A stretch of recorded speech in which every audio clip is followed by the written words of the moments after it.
Well, we run an operation in north central Missouri. We're about 20 miles north of Columbia, which is halfway between St. Louis and Kansas City. And it's a grazing operation. We don't do any tilling, no cropping. We run grass-fed beef. We've got hair sheep, pastured pigs, and now we're got into layers.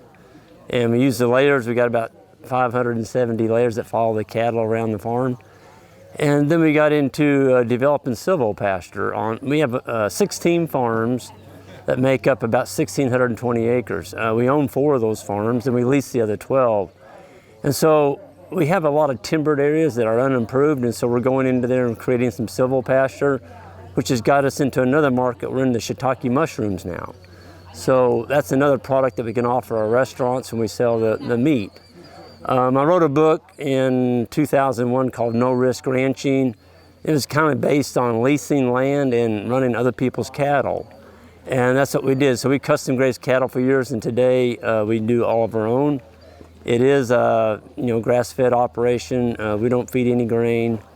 It's just all grass. And we do move our cows a lot, twice a day. We do try and keep the stocking density up, but we have long, full recovery periods between grazings. And that's been a big move for us. So we do internships on the farm, try and teach other people how to graze correctly, and then find them a job doing this. I think it's a great profession. I wouldn't want to do anything else. I hope I can do this till I die, so yeah. Tonight, I wanted to talk a little bit about some of the things that we've implemented on our farms over the years, and just building healthy soil and profits with planned grazing. We are a grazing operation. We do cattle, sheep, pigs, chickens, and we're trying to stack enterprises. We've got mushrooms now, shiitake mushrooms. We're doing, we have our own sawmill, so we're building furniture now out of native lumber on the farm that we saw. And so we're trying to stack more enterprises and generate more opportunities for more people on our farm. I'm going to talk a little bit about that tonight. So we are in the harvest and solar energy business. That's what we do. So we're using the animals as our profit center, and everything is, we feel like we have to have a mothership. Every farm should have a mothership that drives the farm, and our mothership is the cow mob. All these other things are hold-ons that hook onto the side, but this is the profit center, you might say, of the whole farm. We talk a little bit about mob grazing. A lot of people got the wrong connotation of mob grazing. That's not mob grazing. That's overgrazing. And a lot of people, they take it down too short. The animals, it stresses the animals, it stresses the plants.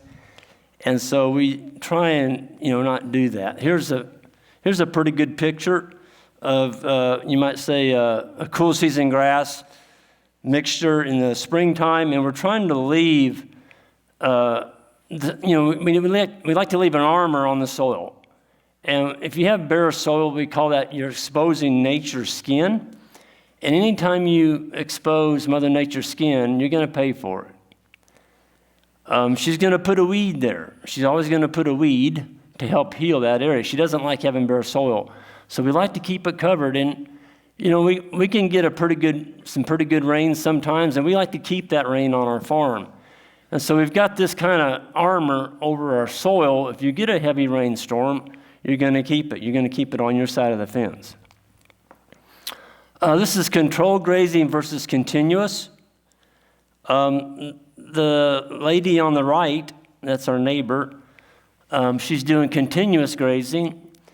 And if you look at that land, folks, if she does get a rain, which she did last week, and there's a creek down at the bottom of that farm. Both of our farms, side by side, all the way to the creek. And we were down there, and when it came that rain, we went back there after the rain to get the cattle and move them. The water coming off that farm was unbelievable. She didn't catch any of it. It all ran off. On our side, it was just squish, squish, squish. There was water soaked into that. So we're going to have some forage there August, we're looking at some fall stockpile growth. You got to leave some. And we used to think that if we left some, that we were wasting it. You're not wasting it. We got to get that out of our mentality. It is actually a savings account. And so if you can leave some, you guarantee yourself you're going to have some back when you come back. And in a drought, it's especially critical in a drought. If you take off more than 50%, it's going to burn you. It's going to burn you hard. Be aware of our surroundings. We don't look at the calendar anymore for actually moving cattle. We have a grazing chart. We changes, they happen daily. And just like last week, right before we left on Sunday, we got a really nice rain. And so now we can actually speed up our grazing a little bit. We just slowed it down because we had any rain for like 2.5 months. So you got to change your management. You can't go out and look at a piece of grass and say, okay, this is what I'm going to give him today. And it rained yesterday. In the wintertime, when we're rotating, we graze all winter long. And so as we're moving these wires across our farm and our cattle are taking off, let's say 20, 30%, and it gets down to 10 below zero that night. You got to give them a bigger area because their nutrient requirements just skyrocketed. So anytime you see temperatures drop, whether you're feeding hay or if you're unrolling a wire to expose them to forage, you've got to give them a larger area. And so we've taken the blinders off. We question everything we do. And I think that's one of the advantages that we have of having interns. We have an intern program on our farm where we bring young people onto our farm. Not just young people, but people that want to do this. And we've got a 41-year-old right now. He's out of the Navy, retired. Got a wife and 3 kids, and he's one of the best we've ever had because he questions everything. And I need that. I think we all need that. We need to ask. We need outside influence. Do brainstorming sessions. I can't overemphasize the importance of getting as many viewpoints on your farm as possible. We need to take the blinders off. So that's what we're doing. We're selling animals that can make it solely on what grows on our farm. We're not much in the business of buying a lot of inputs. We want animals that can get fat, have a calf, or in this case, a bull, something that's marketable. And we're going to talk a little bit about marketing. I think you need to spend some time on that. And I try and spend at least an hour, maybe on some days, I may spend a couple hours making contacts, making phone calls, working on my website, whatever. Folks, you got to hang your shingle out there. People aren't going to know what you've got. And the internet is a huge tool. I mean, there's millions and millions of customers out there, but they don't know you. They don't know you from Adam. You've got to get your shingle hung out there and tell people what you're doing and tell them why your product's different than what everybody else is selling. I don't think you want to be in the commodity market, especially if you've got a small farm and you're only raising, let's say, I've got a young guy just south of me. He's just dying to quit his town job, and I feel bad for the guy. He's got 37 acres of grass. He's got 4 kids. He's working 14 hours a day, 7 days a week in town. And he's like, Greg, I've got to do what you're doing. I'm like, you can't do it on 37 acres.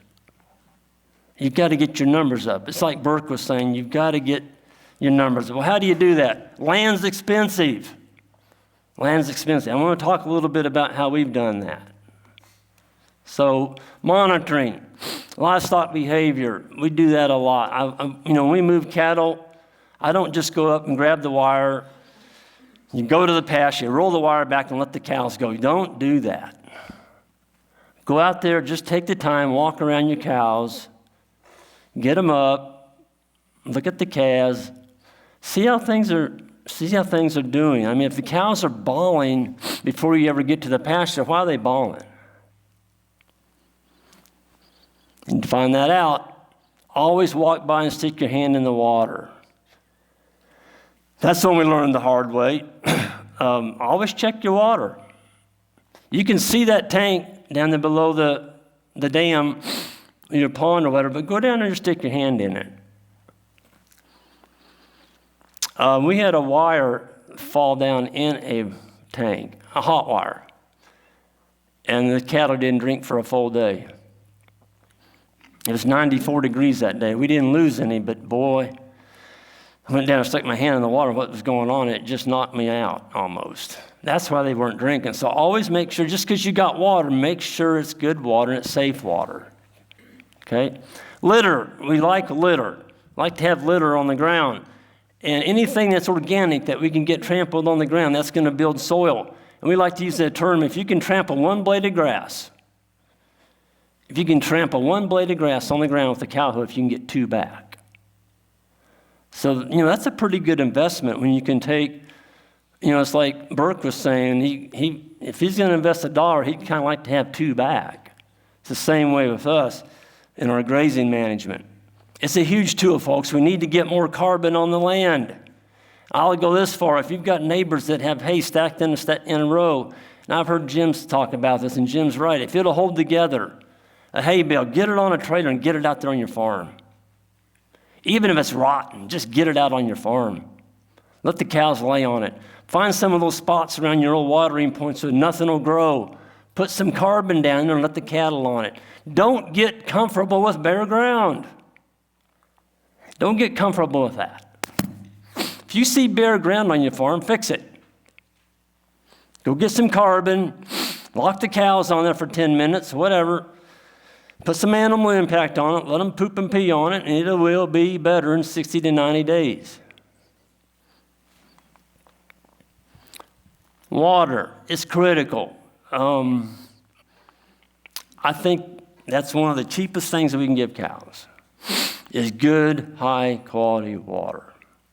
Are they 80% water and you're making them drink out of a brackish stream they've been pooping and peeing in? That's not the way to get good gains on calves. They've done some studies that showed that, just giving a calf from the time they're born, the time they're weaned, if they have high-quality water all summer long, you're looking at maybe another 50 pounds of weight. That's just free gain, just from giving them good high-quality water. And the smaller class of livestock you go down, like if you go to a sheep, to a goat, boy, you really got to have good high-quality water for a goat. They're very picky. Dung beetles, we got them.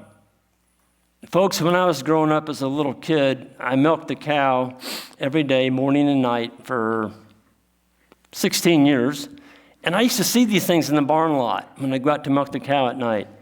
And I thought that was the nastiest little bug there ever was. And there was thousands of them.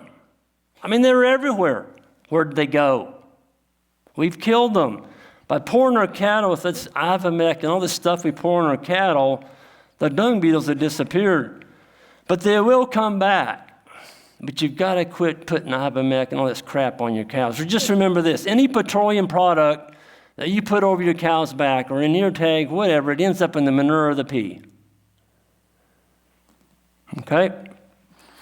So we took the most valuable asset on our farm, which is a manure pile, which grows more grass, and we've turned it into a toxic liability. Because a cow poops 4 to 5 times a day. She's covering up 4 to 5 square foot of your forage with a toxic time bomb that nothing's going to eat. The worms aren't going to eat it. Dung beetles aren't going to eat it. And so you're not getting that energy cycle anymore. You've killed it. So be careful what you pour in your livestock. You need these dung beetles. Grazing rule. How often do you move the herd? It depends. On fast growth in the spring, we may be giving them, let's just throw a number out there. On our size herd, we may give them 10 acres in the morning, 10 acres at night. Right now, we're giving them 1.5 acres because we haven't had any rain. So it all depends on how fast the forage is growing. If you're getting some adequate rainfall, you can move them fast. If it's slow, you better slow them up. Well, and the first question people go is, well, if you're going to slow them up, Greg, and give them a small area, they're going to overgraze that area. okay? It's better to overgraze a smaller portion of your farm than to overgraze the whole thing. And also, you should be cutting some animal numbers. That's all in your marketing. Always have the bottom 10% of your herd picked out. They're in there. They're those great big cows. Maybe one that's got a bad udder or a bad foot, or she had a dink calf. All those could go to town. And they should. They shouldn't be on your farm. And that's going to help preserve your food source. Labor resources. You know, I worked in town for many years. I mean, I started from nothing, folks, and I'm not going to sit up here and tell you it was easy. It wasn't. But if you're working in town, you can still do this. You just have to plan it differently. And the way I did it, I'd go out on Saturday or Sunday afternoon, I'd put in all my paddocks for the week, and when I got off of work at night, I'd go out there and roll the wire up. It worked great. But, you know, my whole goal, and, you know, Burke was talking about your goals, setting your goals, and my goal was to do this full time. And that's how I started. It didn't take me long to figure out that I needed to get my frame size down on my cattle if I was going to make a living on solely grass. We don't have any crops around us, not where I live. I don't raise any crops. I don't have any feed. I've got to buy it. And I'm not going to buy it. Not for a cow. There's no way. Not when they can do this on grass. That's what you want. You've got to get animals that can do it on grass alone. I call these microbe feeders at work. And so all these guys, you know, they're eating my forage. They're pooping it out. We're feeding the soil microbes. And it's a good life. I mean, when you get it all set up. People say it takes too long. No, it doesn't. It takes about 5 minutes to move the cows. It doesn't take long to do this. This is my philosophy. I focus investing money in animals that eat grass and has a baby while building soil. It's pretty simple. I hate metal. One of my, the quotes I always give is, how many tractors have you ever seen have a baby calf? Okay. It doesn't get much simpler than that. When Burke was talking about that overhead, I go on the farms and I'll see people that's got all this equipment and then they've got 50 cows. I'm like, you're kidding me. They'll have, $300,000 or $400,000 or $500,000 worth of metal out there and they got 50 cows. Now how are those 50 cows going to make the payment on that metal? Can't do it. Cows don't need metal. Maybe a metal fence to keep them in. That's about it. Give plants a head start. I think sometimes we can get a little bit early in the springtime. We get anxious. We've been feeding hay all winter long, and we get on those pastures maybe when we first see green, and we can really set that grass back. So I like to get that. I like to see the plants get up and get started. You're lopping the baby's head off. That's what you're doing. If you got a baby grass plant, what's that grass plant trying to do? It's trying to put on a seed head. That's the sole purpose of a plant, is to reproduce for next year. So if you go in there and chop that baby's head off, he's going to feel stressed because you chopped his head off. When he does grow back, he's going to throw up a stem. He's going to throw up a seed head. Now you've stopped leaf production. Unstressed plants don't send up seed heads as quickly as a healthy plant, okay? Low energy and immature spring plants, it's hard to get good animal performance on them. It's just, it's dangerous to stand behind a cow in the springtime on that washy grass. They'll just blast you. What we have found out is with winter stockpile, that stuff we can grow in the fall, if we'll keep some of that back for spring, boy, that's some really good feed. That's what that is right there. So you can see the darker grass, the browner grass in the picture. That was grown the fall before. This is our spring flush coming up through that. So when the cows reach in there to get a bite of that, they're getting some dry matter with every bite. And that's critical for animal performance in the springtime. Folks, those cows can't get a bite of green without getting some brown. So it's like giving them a little bit of dry hay. Think about that. It's just like giving them a little sprinkling of dry hay. And you can walk behind our cows safely now in the springtime. They've got a really nice manure pat stacked up, and life is good again. I think the term sustainable has been overused. And, I don't want to sustain a degraded resource. And that's what we've got. We've got 16 farms. 12 of those are leased. We own 4 of them. But every farm we've gotten, folks, has been a degraded farm. That's why we got them. And that's because nobody else wanted them. In Missouri, this is crazy. I know you're not going to believe this, but people give you their land to bale hay off of it, to make it look pretty. They do. I mean, it's all about pretty. Y'all like pretty? Okay. Pretty doesn't work in ranching so well. It sure doesn't work on hay ground. When you make it pretty every year and you don't put any fertilizer on it, it turns to broomsedge. And so that's what we've got. We got previously broomsedge farms, but we have found out with cattle and good grazing management and trampling some of this stuff on the ground and helping out Mother Nature a little bit, not fighting her. I used to wake up every morning and I'm like, what can I kill today? That was my goal, was to kill something. Something that I thought was the enemy. Some plant out there was trying to put me out of business. I was going to kill it. And I've changed my thinking. I'm trying to figure out how to make money with it today. And life is much better. Each year should be better. We're capturing energy with leaves. That's what we're doing. Each year on your farm should be better. There should be plants coming up on your farm that maybe you haven't seen before. That's exciting. That's something to get excited about. These warm season plants. 100% grass. They've got to look fat. If we're going to get them on grass, we're going to finish grass-fed beef, folks. They've got to have that. You got to get the wrinkles in those tail heads. They got to have wrinkles. I like to have 3 or 4 big old fat brisket on them. They should look like if they take one more bite, they're going to explode.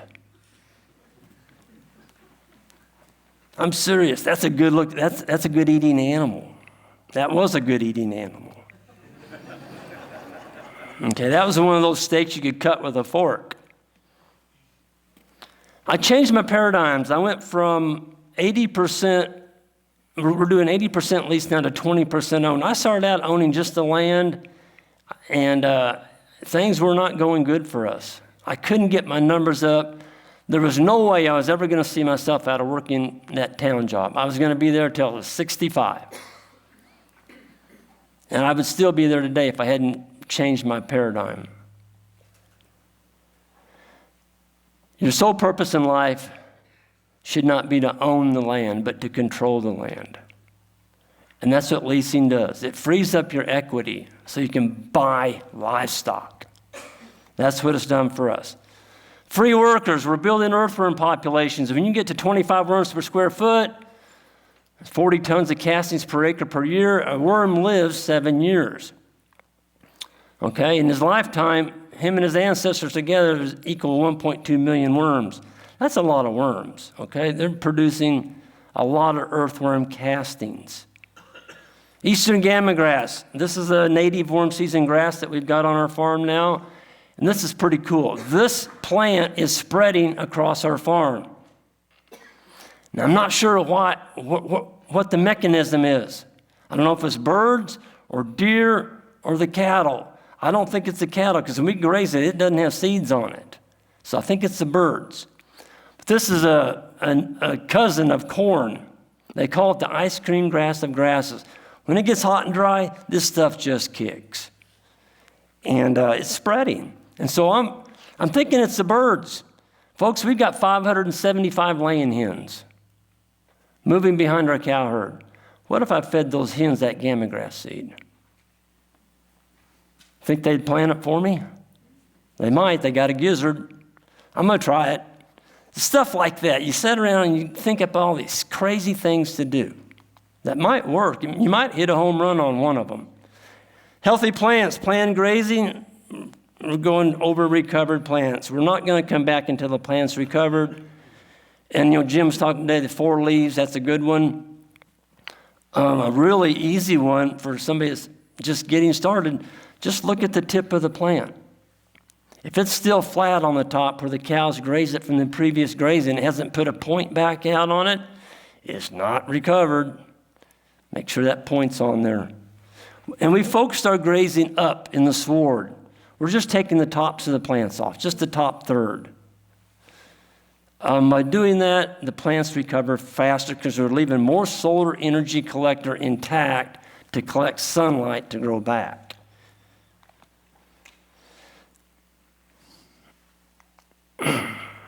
What worked for 1,000 years, that's what we're doing. So we're managing with nature. One species on your farm supports 8. And diversity, we love to see diversity. I like to walk out in the pastures in the morning and walk through them and see all this life just jumping up out of the grass. And I don't care what it is. If it's moving around, I'm excited. There should be spider webs. We've got bobcats now living on our farm. And we run sheep, and people are like, you don't shoot them? I'm like, nope. We don't even shoot coyotes anymore. You know, when you shoot a predator on your farm, and I'm not a nature hugger. And I used to shoot coyotes. That's how I made my living in high school. We used to go out and shoot coyotes and sell the hides. We found out that when we kill the predator, we start losing baby lambs. Ian, in Africa, when he shoot a lion, he started losing calves. Folks, those predators, when you kill one, there's 5 or 6 more come in to take their place, and they'll start killing. So just be careful when you start killing these predators. It can really reach up and sting you. There's the life. I love the spiders. That was a former Broomsedge field. This is a riparian zone that we graze. And I don't say cattle belong in creeks. But short duration, high intensity, put them in there tight and move them off. You can do some really neat things. There's some of the big Bluestem that's coming up on our farm. We didn't plant that. Where was it? Well, it was there. We just didn't give it enough time to show itself. And now we are. We're giving it longer recovery periods. This stuff will come onto your farm. This is a new strip ready to graze. You can see the polywire there. That's what it looked like with 12 hours with 100,000 pounds of beef on it per acre. That's what it looked like close up. So we left a lot of forage on that farm when we left. But look at this. 4 weeks later, all that stuff that young man was holding in his hands is now down underneath that new stuff coming up. And there's clover coming up in there. This is a newly leased farm. I don't know where that clover seed was at, but it was in the seed bank, okay? We have played a little bit around with doing some annuals. This is a cocktail species. We drilled it right into Kentucky 31 fescue, and that was at 2 weeks. Now, we did it in the summer, July 25th. And so the fescue was dormant, but look how tall the fescue was. There's what it was. So that was 8 weeks later with no rain. Now, that was drilled into our pastures, a perennial pasture. And I always wondered what it would have looked like if it had got a couple rains on it. So you can fill in your summer slump by putting in some annuals. Christine Jones says there should always be something green growing on your farm. She calls it liquid carbon. I think that's pretty cool. Healthy soil, healthy animals. You can make a living, folks, on the land with this soil. There's my neighbor on the left. There it is. So there's his. He decided. Look at the color of that. You think he's losing some topsoil there? This water here was coming off of about a 40-acre field of ours. It finally got saturated, releasing some of it. But look at you see a difference in the color of the water? People say, well, I'm a grazer. I'm preserving. Continuous grazing isn't a whole lot better than cropping. I mean, you can lose a lot of soil with continuous grazing. And that guy's losing a lot of soil. He's not keeping any of his water. This is a big one for us. This is several years ago. We actually counted 462 earthworms in one manure pile. That's a lot of worms. You should be excited to see that. I was dancing. I was so excited because now I'm getting a lot more earthworm castings. Biggest profit robber we feel like is hay. 80% of your animal cost is hay. So we do a lot of winter stockpiling, and our animals, they just do better when they graze, period. Bare soil, good way to go bankrupt. If you remove nature's skin, she's always going to pay you back. Your soil is headed south. I like this picture because you can look at if you look at that soil, you can tell it looks a little bit like potting soil. It's got very good texture to it. Heck, there's even a worm crawling out on my finger. It's just good soil. And you can pour water on that. It will soak it up. It's not that pan stuff. It's really good soil. Harvesting solar energy, I think it does take the right genetics. It helps getting the right size animals, taking the crutches out. We don't worm. We don't vaccinate. We don't do anything to the livestock. I'm not saying not to vaccinate. Folks, if you're bringing cattle off the farm, out of a sale barn, into your herd, I'd be vaccinating. But we have a closed herd. We don't bring anything in. And so that's how we kind of get by with that.